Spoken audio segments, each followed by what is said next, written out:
Le programme Entre Femmes vient pour vous donner la bonne direction pour votre cocon familial, votre travail, vos relations, mais principalement pour votre intérieur. Le but du programme Entre Femmes est de vous donner la réponse à votre affliction en vous donnant la bonne direction pour vous donner la vision qui vient d'en haut. On est à l'antenne de Entre Femmes. Chers amis, bienvenue. Aujourd'hui, nous sommes mardi et nous sommes en direct ici sur les plateaux d'Entre Femmes. Et nous souhaiterions déjà vous annoncer que vous pouvez dès à présent accéder tous les lundis, tous les vendredis à partir de 12h55 sur la plateforme de l'Univers Vidéo. Si vous n'êtes pas encore inscrite, vous êtes en train de perdre l'opportunité de participer à un contenu chrétien qui est là pour vous amener à avancer, à évoluer, à vous attacher à la parole de Dieu, afin que vous puissiez réellement avoir une connaissance sur vous-même, sur la volonté de Dieu, et que vous ne vous trompiez pas sur diverses situations qui vous sont proposées au jour le jour. Beaucoup de personnes ont même une certaine sincérité de vouloir avoir une intimité avec Dieu, mais sans la parole, il est impossible d'être orienté, guidé, de faire les bons choix. D'ailleurs, je ne sais pas si vous étiez à la thérapie de l'amour, mais il y a un passage qui a été dit en Jean 8, 37, qui est très important et qui nous dit le suivant.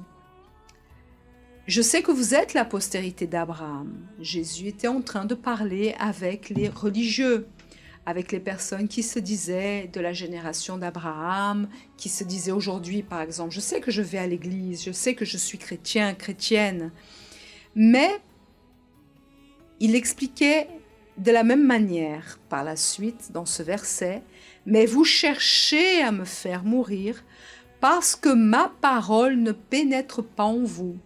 Voyez que, en reportant cela dans notre vie, lorsque nous disons chrétiens ou type de la génération d'Abraham, de la postérité d'Abraham, mais nous ne gardons pas la parole de Dieu, nous ne nous intéressons pas à ce que sa volonté soit faite en nous, et cela c'est sa direction à travers la parole de Dieu et l'orientation du Saint-Esprit qui va pénétrer ou non en nous allons permettre qu'une autre parole pénètre en nous. Et si ce n'est pas la volonté de Dieu, ça sera la volonté du mal. Et combien sont celles qui, d'une manière ou d'une autre, font mourir chaque jour la volonté de Dieu et Christ dans leur vie parce qu'elles suivent leur propre penchant et leur propre vérité. Et la parole ne pénètre pas. La personne est souvent faible, abattue, attristée, se laisse dominer par ce que les autres pensent, par ce que les autres disent, que ce soit à l'extérieur de l'Église, à l'intérieur de l'Église. Pourquoi ? Parce qu'elle ne s'intéresse pas à plonger dans la parole de Dieu et non seulement à connaître la lettre, disons, mais qu'elle puisse avoir un effet. Et là, notre propre vie va manifester des choses contraires à la volonté de Dieu. On serait à nouveau en train de faire mourir Jésus à travers notre propre exemple, notre propre vie, et même être un instrument, être instrumentalisé par le mal pour causer des difficultés aux autres. Et c'est pourquoi aujourd'hui nous avons ici Madame Fandja. Bonjour Madame Fandja. Bonjour Madame Elisabeth. Ainsi que Malala. Bonjour. On avait déjà fait un moment il y a quelque temps en arrière et ça m'avait interpellée dans le sens que vous, toutes, dans un moment difficile, vous aviez gardé la parole de Dieu, vous avez laissé pénétrer la parole de Dieu dans votre vie, bon déjà pour être là et aujourd'hui servir Dieu, c'est impossible de servir Dieu sans la parole de Dieu, sans que Dieu nous guide, nous oriente. Exactement. On peut le faire, mais c'est pour ça qu'il y a différence entre ceux qui servent et ceux qui servent. La vie va témoigner de quelle direction et quelle parole pénètrent dans notre vie. Madame Fandja, pour débuter avec vous, dans votre parcours, lorsque vous êtes arrivée au centre d'accueil, vous êtes arrivée avec énormément de problèmes, énormément de difficultés. Vous étiez dévalorisée par les situations que vous viviez de votre passé. Exactement. Exactement. Je sortais d'un divorce quand j'ai connu le centre d'accueil et Jésus m'a trouvée. Jésus m'a trouvée quand je suis retournée chez mes parents à travers l'émission Parole de vie. J'ai saisi l'opportunité. Sa parole m'a atteinte et le fait qu'il disait qu'il m'aimait, ça m'a interpellée. Et c'était la première parole déjà qui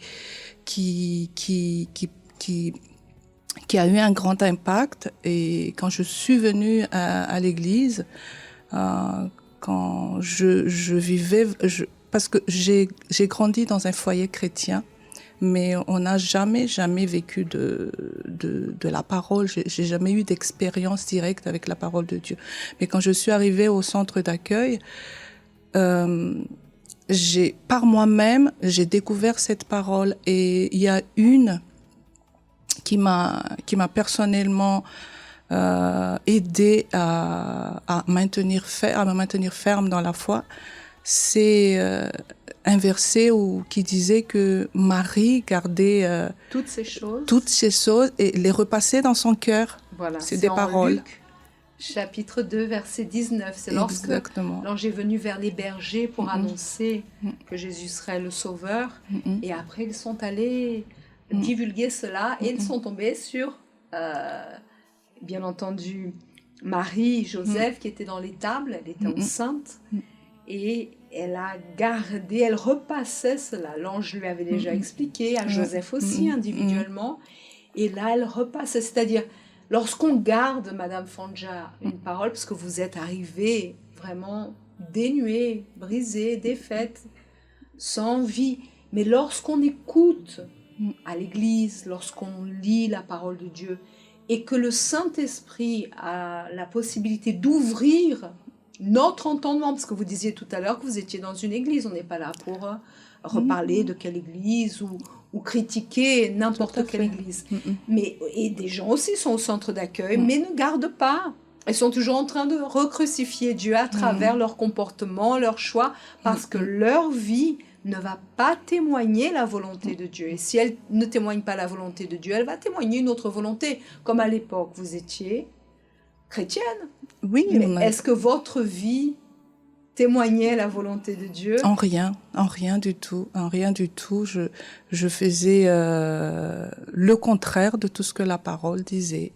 Parce que les sentiments étaient là, vous n'aviez pas du tout connu aussi cette parole qui, aujourd'hui, le centre d'accueil a été, illuminé dans ce sens au sujet des sentiments, au sujet de la foi. Exactement. Comment nous devons nous positionner, nous connaître également, c'est ce que nous faisons. C'est le mot « me connaître », exactement, c'est le mot « me connaître », madame, parce que avant d'être au centre d'accueil, je pointais toujours le doigt vers les personnes qui m'ont fait du mal. Toujours, la faute venait de ma mère, la faute venait de l'ancien foyer, et je me suis jamais vue. Mais quand la parole était venue à moi, c'est là que j'ai découvert en fait que c'est à moi de pratiquer la foi, c'est à moi de vivre la parole, c'est à moi que Jésus parlait. Jésus parlait individuellement, donc c'était à moi de résoudre mon problème. Et lorsque Jésus vient, à travers aujourd'hui le Saint-Esprit, il ne vient pas pour nous accuser, pour nous dévaloriser, il vient pour ouvrir notre entendement et que nous puissions tomber en nous-mêmes et qu'on puisse analyser quelle est notre vie, comment nous sommes en train de vivre et si elle est en accord avec la parole ou pas. Parce que si elle n'est pas en accord avec la parole de Dieu, la volonté de Dieu, elle va être en accord avec une autre volonté. Exactement. Et le mal, il est tellement sournois qu'il est autour de nous, il tourne et tourne et tourne et il veut nous faucher et il veut tromper. Beaucoup de gens disent « Ah, mais je suis de Dieu, je vais à l'église, je fais ci. Pourquoi Dieu ne me voit pas ?» En plus, il utilise même les sentiments, les pensées pour mettre la personne contre Dieu. Exactement. Contre Dieu.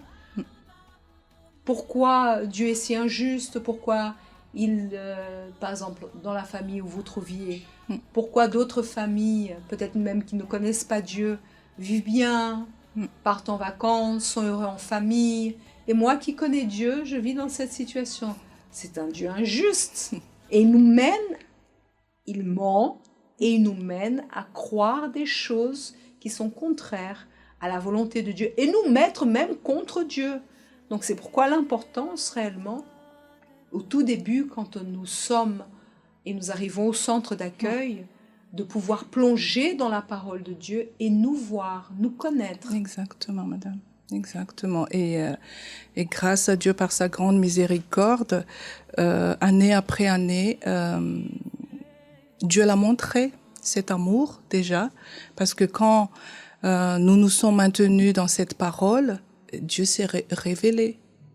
Dieu aussi s'est fait connaître dans notre vie. Donc, étape après étape, on a appris moi, personnellement, j'ai appris à connaître qui est ce Jésus qui m'a appelé un jour quand j'étais toute seule, perdue, dépressive chez mes parents.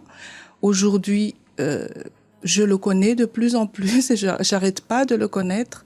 Et récemment, d'ailleurs, la semaine dernière, j'ai eu encore une expérience avec lui parce que c'est palpable quand qu'il parle, parce que quand on est attentive à sa direction, il est là, il montre qu'il est toujours là et qu'il nous aime et qu'il continue à aimer. Et de prendre soin de nous. Il prend soin surtout parce que ce qui m'est arrivé la semaine dernière, un exemple pas négligeable, je veux dire. J'étais très fatiguée la semaine dernière. Vous avez tout à l'heure, vous nous disiez que vous aviez énormément travaillé cet été. Oui. Vous avez accumulé. Tout à fait. C'est pour ça que Jésus nous a dit de veiller ouais. et de prier sur les situations que nous vivions pour que nous ne venions pas à chuter. Exactement. Et il vous a réveillé dans ce sens. Tout à fait. On a accumulé beaucoup de travail cet été parce qu'on ne s'est pas arrêté. C'est une course. C'était une nécessité du moment. Une nécessité temporaire, oui. Donc c'est vraiment exceptionnel. Mais je me sentais fatiguée. Mon corps, je sentais mon corps lâcher vraiment la semaine dernière et le Saint-Esprit me disait, bon, m'asseoir, prends soin de toi. Donc, je me suis préparée à m'asseoir pour assister au culte de vendredi, pour justement être renouvelée. Et c'est comme si c'était pour moi la première parole qui sortait de l'hôtel ce vendredi. C'est vous qui êtes fatigués, chargés, venez à moi, je vais vous donner du repos. Et cette phrase, c'est comme si je venais de prendre un mois de vacances en écoutant juste une parole. Toute la fatigue de la semaine partait. À peine le culte commençait, j'ai tout oublié, renouvelé. Mais tout de suite, vous l'avez saisi. Ça, c'est la différence, madame. Quand aujourd'hui vous servez Dieu, après toutes les situations que vous avez vécues, vous servez Dieu. Et ça, c'est un risque aussi dans le sens, c'est pour ça que vous parlez aussi dans cette direction, de vouloir faire beaucoup. Exactement. Et commencer aussi à faire les choses par nous-mêmes, par ce qu'on pense, par ce qu'on croit, alors que nous avons déjà vu ça à plusieurs reprises, que si nous ne sommes pas au centre de la volonté de Dieu, ça va être une autre voie que nous allons écouter et qui va nous mener peut-être et sûrement sur le chemin de beaucoup de facilité, qu'on peut faire ainsi, qu'on peut faire comme ça. Quelque chose qui est forcé, qui nous mène à prendre des décisions immédiatistes. Tout à fait. Mais tout ce qui est forcé, tout ce qui est dans l'immédiat et tout ce qui est facile nous mène à beaucoup de difficultés. Et ça cause d'autres problèmes. Ça engendre d'autres problèmes. Et quand on est serviteur, il y a cette grande attention, ou depuis longtemps à l'Église, de ne pas banaliser la parole de Dieu. Là, vous voyez, vous êtes venus, vous aviez cette soif d'écouter, vous avez été humble de pouvoir dire non, aujourd'hui, je ne vais pas servir, je vais prendre soin de moi, j'ai besoin, bien entendu, avec la direction du pasteur, etc. Et tout de suite, la parole, parce que vous aviez cette soif, est venue à votre rencontre. Exactement. Vous a enlacé, vous a chuchoté et vous a relevé. Ça n'a pas pris beaucoup de temps. Pas beaucoup de temps. J'étais tellement contente, même dans le culte même, que j'ai pas pu me retenir de parler à une épouse. Même elle était étonnée. Qu'est-ce qu'elle est en train de me dire? Elle me posait juste la question. Parce que comment ça va? C'est très individuel. Oui. Comment ça va, madame? Mais moi, j'ai dit, Dieu est bon, madame. Dieu est tellement bon. Elle a pas compris. Je lui ai dit, je vais vous parler après, madame. Voilà. Parce que c'est tellement personnel dans ce que Dieu parle avec nous et nous montre des choses. C'est pour ça qu'on ne peut pas faire du copier-coller. Non. Dieu veut utiliser sa parole pour pouvoir pallier à une Oui, c'est situation qu'on est en train de personnel. vivre, relever notre vie, nous fortifier par rapport à... Et si nous ne sommes pas attentifs, c'est pourquoi, je ne sais pas, il y a peut-être des personnes qui sont venues déjà à l'église déjà tard, qui ont raté même cette parole, qui sont venues préoccupées avec mille et une choses, ou même la personne est venue avant, mais surchargée de problèmes et de difficultés. Et même si l'autel parle, viens moi, toi qui es fatigué, Tout à tu es fait. surchargé, si elle n'a pas des oreilles pour écouter, elle va rentrer et elle va sortir de la même façon. Parce qu'elle n'a pas gardé, et comme vous l'avez aussi montré dans ce passage ici qu'on avait vu de Luc, Marie, elle a gardé toutes ces choses. C'est-à-dire quand la personne, elle vient à l'église, elle doit garder toutes ces choses. C'est ça. Elle doit avoir soif de garder toutes ces choses et le repasser dans son cœur, dans Exactement. son intérieur. C'est ça. Quand on les repasse aussi, Madame Fanja, dans notre cœur, dans notre intérieur, on est en train de faire le tri aussi. Des mauvais sentiments, des mauvaises pensées, des doutes. La personne, elle est attentive, elle garde. Et non seulement elle les garde, j'ai gardé, je mets sur l'étagère. Elle repasse. Elle se revoit. Exactement. Elle médite. Elle s'approfondit dans la direction. Et comment quelqu'un qui agit ainsi, au moment où elle va passer une difficulté, comment le Saint-Esprit ne va pas lui faire rappeler la parole de Dieu? C'est impossible que le Saint-Esprit n'agit pas quand on reste dans cette direction, dans cette attention, comme Malala est là, elle est témoin, comme je dis tout le temps à la maison ou dès que j'ai un moment pour dire, mais moi j'ai pas d'autre direction, hein. Si l'hôtel faillit, moi je faillis, j'ai que l'hôtel pour me guider.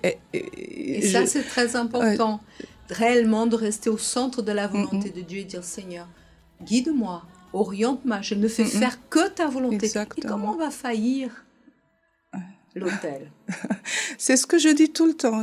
J'ai dit, c'est cet hôtel qui m'a appelé, qui m'a appelé, personne d'autre, et voilà, c'est ce que je suis en train de suivre. Et à contrario, vous avez déjà eu des expériences où vous n'avez pas écouté l'autel, et ça vous a fait un peu chuter au début, de avec des sentiments qui venaient ou d'autres voix qui venaient vous montrer de faire quelque chose, de prendre une direction, et ça n'a pas été ce que vous deviez voir? Pas mon souvenir depuis que je suis au Toujours, centre vous avez d'accueil. écouté? Depuis que je suis au centre d'accueil, avant que je connaissais le vrai hôtel, oui, mais là, depuis que je suis au centre d'accueil, Et vous voyez pleinement la différence? Pleinement, madame. C'est vraiment il y a les luttes, il y a les difficultés. Ça, on peut pas les éviter. Mais l'hôtel, sa voix ne faillit jamais. C'est le secret. C'est le secret. Je n'ai rien. C'est ce que je disais souvent aussi. L'hôtel ne me doit rien vraiment. Mais rien du tout. Au contraire, c'est moi qui dois beaucoup à l'hôtel, si on peut dire ça comme ça. Et Malala, vous êtes là, vous avez grandi à l'église, c'est ça? Oui. Et vous avez pu voir dans le témoignage de votre maman, de vos parents, cette assurance sur la parole, et ça a attiré votre attention aussi à rester ferme, parce que, Madame Fanja, vous travaillez aussi avec les BI, et la maman, les parents doivent mener les enfants sur les pas de Jésus. Vous aviez cette attention très jeune. Oui, c'est ça. Elle était. Confirmée. Oui, c'est ça. Oui, ben je me rappelle.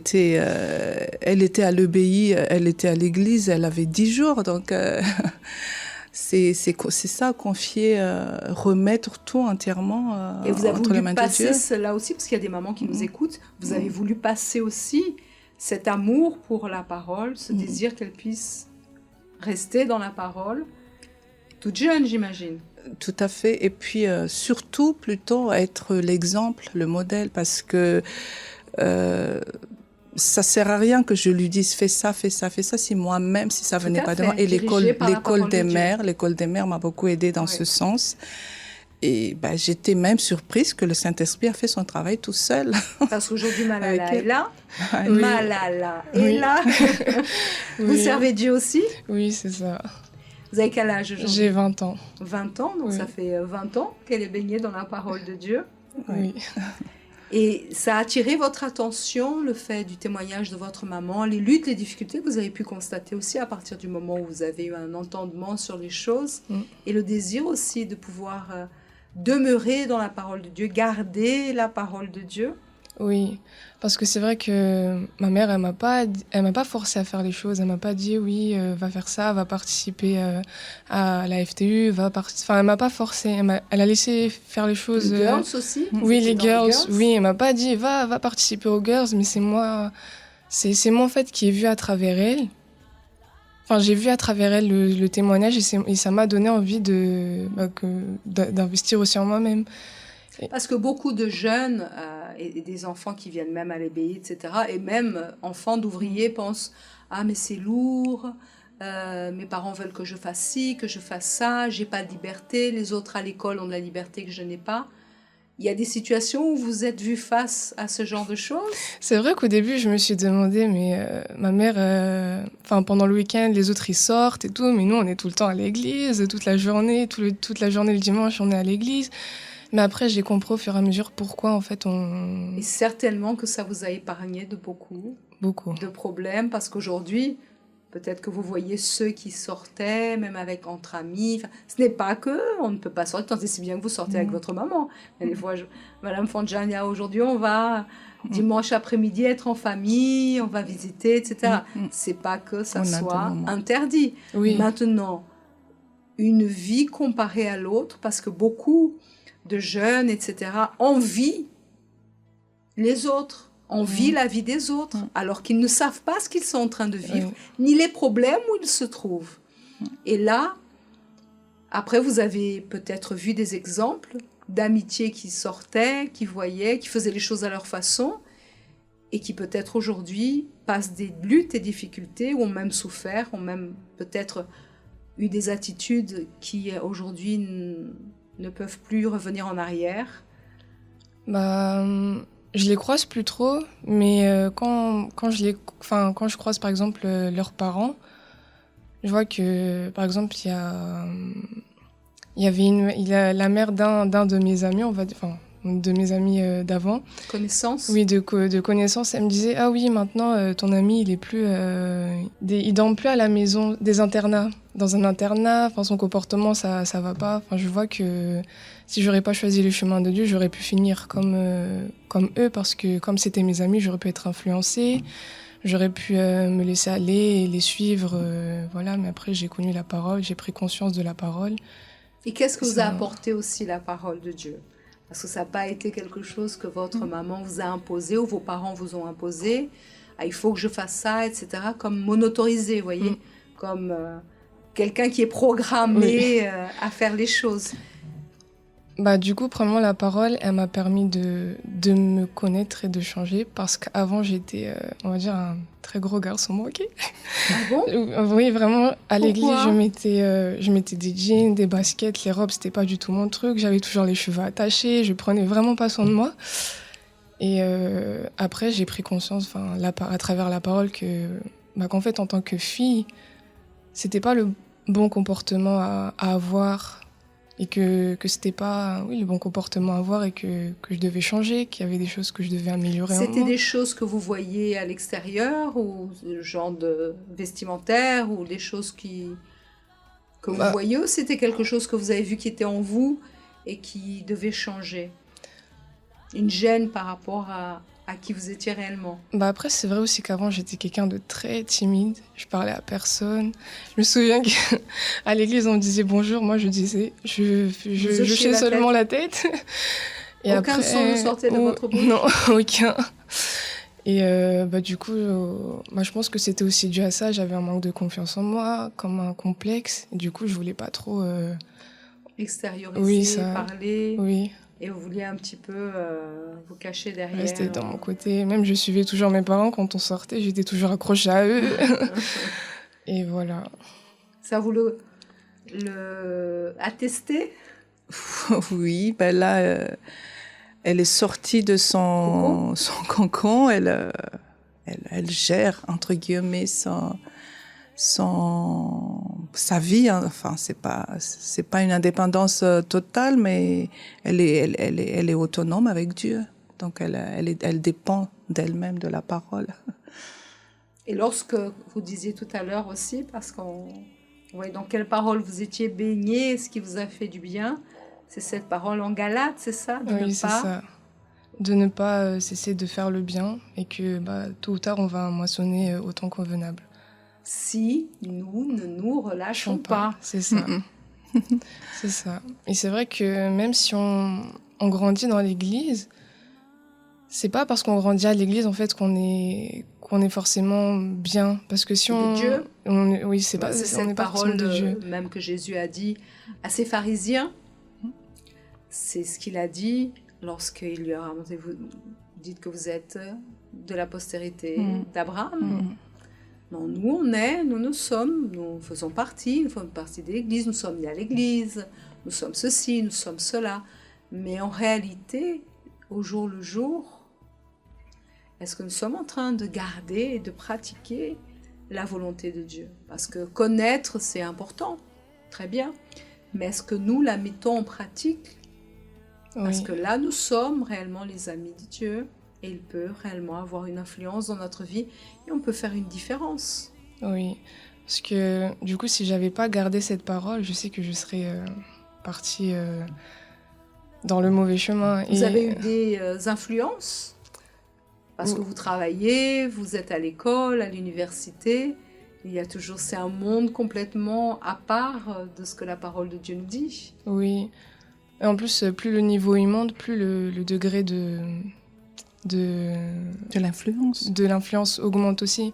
Parce que je sais que quand j'étais en primaire, au collège, c'était plus tricher à l'école, désobéir, enfin, ce genre de choses. Sauf que là, maintenant, à l'université, au lycée, c'est sortir, faire des choses avec des garçons, des choses comme ça.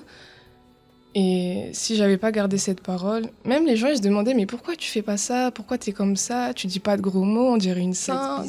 Vous êtes bizarre. Vraiment, les gens même, le fait qu'on ne dise pas de gros mots, ça devient bizarre pour eux. Et voilà, les gens me voyaient comme ça, mais je savais qu'au fond, et que j'allais moissonner tôt ou tard. Si vous continuez à faire le bien, autant convenable, autant que Dieu voudra, nous allons récolter, moissonner tout ce qui est bon. Mais nous ne pouvons pas nous relâcher. Et c'est ce que le mal fait de manière intense, nous montrer une réalité qui est tout autre. C'est sa réalité. Mais nous devons réellement être attentifs. C'est pourquoi nous avons besoin de la présence du Saint-Esprit. C'est pourquoi tous les mercredis, nous avons ces rencontres. J'imagine que vous êtes là sans relâche pour chercher. C'est vrai que le monde trouve ça bizarre, mais comment l'église, c'est dimanche de temps en temps, c'est ce que le monde montre. On n'a pas besoin d'être si religieux, si ceci, cela. Mais nous savons la nécessité d'être vraiment au pied de Jésus et d'écouter sa parole, parce que c'est seulement en écoutant sa parole que nous sommes fortifiés, édifiés. Et c'est sa parole, pas une autre parole. Et les grandes difficultés que les personnes ont, et de vouloir apprécier la parole, aimer la parole, rester dans la parole. Parce que tant l'une comme l'autre, j'imagine, au moment de la difficulté, certainement le Saint-Esprit vous a fait souvenir d'une parole. Exactement. Qui vous a, disons, reboosté, remis sur les rails, rester confiante et de rester en train de demeurer dans cette parole. Et le Saint-Esprit agit. Exactement. Comme vous avez donné l'exemple de la semaine dernière, où vous avez écouté, vous avez été reboosté directement. Directement, c'est spontanément même. Les choses sont tellement simples, Madame Fanja. Mais malheureusement, même là, on parlait du mercredi, beaucoup même trouvent toujours des excuses pour venir chercher à être renouvelés, transformés les mercredis par la présence du Saint-Esprit, n'ont pas le temps pour se faire du bien et être dans la présence de Dieu. Mais se faire du bien, c'est en plus, c'est gratuit. C'est du bien-être gratuit. On n'a pas besoin de payer quoi que ce soit. Au contraire, c'est nous qui devons. Voilà. Donc c'est du bien-être gratuit, si je peux dire ça comme ça. Et c'est pourquoi nous serons donc mercredi. Nous avons pas mal de réunions, 7h, 10h, midi, 15h et 19h30. Mais normalement, on invite toujours pour le soir. Pourquoi ? Pour que la personne, elle puisse chercher à être ensemble, comme j'imagine quand vous êtes en famille, vous avez tous vos enfants en même temps. Vous êtes contente ? Oui, et Dieu sera content quand on sera ensemble en famille avec lui. Tout à fait. Là, c'est différent. Une de vos filles vient à 10h, l'autre vient à 13h45 et l'autre vient à 18h, mais vous n'êtes pas ensemble. La joie des parents de voir tout le monde ensemble. Exactement. Bien qu'on ne dévalorise pas les autres cultes, bien entendu. Mais c'est très important de pouvoir revenir sur la parole de Dieu. Et nous avons aussi ces méditations sur l'univers vidéo, que je crois vous participez. Oui, ben exactement. Vendredi, c'était pour moi, j'ai pris ça comme un cadeau de pouvoir écouter cette méditation en direct, tout en travaillant dans la maison. C'était une pause, mais c'est une pause bénie parce que au moment de la méditation, moi, je me suis revue. D'ailleurs, j'ai fait mon commentaire sur le groupe Godlywood. Que je me suis revue ce moment exact où Jésus m'aimait, où Jésus est venu me voir et il m'acceptait tel que j'étais. Dans la méditation, j'ai revu tout le parcours et durant la méditation, je me disais, si Jésus il m'a aimé tel que j'étais, moi aussi, qui suis-je pour ne pas accepter tout le monde tel que tout le monde est. Sur le fait de ne pas juger. Ne pas juger, c'était ça la méditation. Ne pas regarder avec un mauvais regard. Si la personne, elle, disons, parle des aliments, et ça c'est vraiment jugé de manière basique. La viande et l'autre ne mange que des légumes. C'est le problème de chacun. On n'a pas à regarder ou à juger ou à penser quoi que ce soit sur la situation de l'autre, parce qu'on a déjà tellement de choses pour se connaître et se découvrir, n'est-ce pas, Malala ? Oui, c'est ça. Même parfois, on est tellement pas obsédé, on est tellement focalisé sur les autres qu'on s'oublie nous-mêmes, alors que à l'intérieur, on a même limite plus de choses à travailler en nous que l'autre personne a des choses à travailler en elle. Et c'est exactement ce que le mal veut, c'est que nous portions des regards sur d'autres choses, d'autres personnes, et que nous ne connaissions pas. Parce que si je ne me connais pas, comment je vais connaître l'amour de Christ ? Comment je vais avoir sa miséricorde ? Et un jour, beaucoup viendront vers Jésus, diront qu'ils ont fait ci, ils ont fait ça, même en utilisant son nom, et il va leur dire qu'il ne les a jamais connus. Et ces méditations, elles nous mènent à nous connaître. Il y avait sur l'univers vidéo qui a eu une transformation assez grande. Les méditations que vous participiez aussi avant. Et maintenant, ces méditations se feront en direct le lundi et le vendredi pour que chacun à sa pause déjeuner, ou c'est 1 heure de temps, puisse se ressourcer. Et ça vous fait du bien aussi, Malala ? Oui, ça me permet de voir les petites choses encore à changer en moi. Par exemple, même le fait aujourd'hui de regarder les autres, parce qu'on se dit, mais non, je la juge pas. Mais en fait, rien que de penser, dans la tête, on la juge, même sans s'en rendre compte. Et ça... C'est très subtil. Le mal nous mène. C'est pour ça qu'on doit rester dans la parole, demeurer dans la parole. Parce que le mal va toujours vouloir nous montrer une autre facette, même de la parole de Dieu. Tant et si bien qu'il a utilisé la parole de Dieu pour... tenter Jésus. Exactement. Il va utiliser même ce genre de choses. C'est des petites choses et très rapides, en une fraction de seconde, une idée, une pensée. Et nous ne sommes plus en train de garder la parole en nous.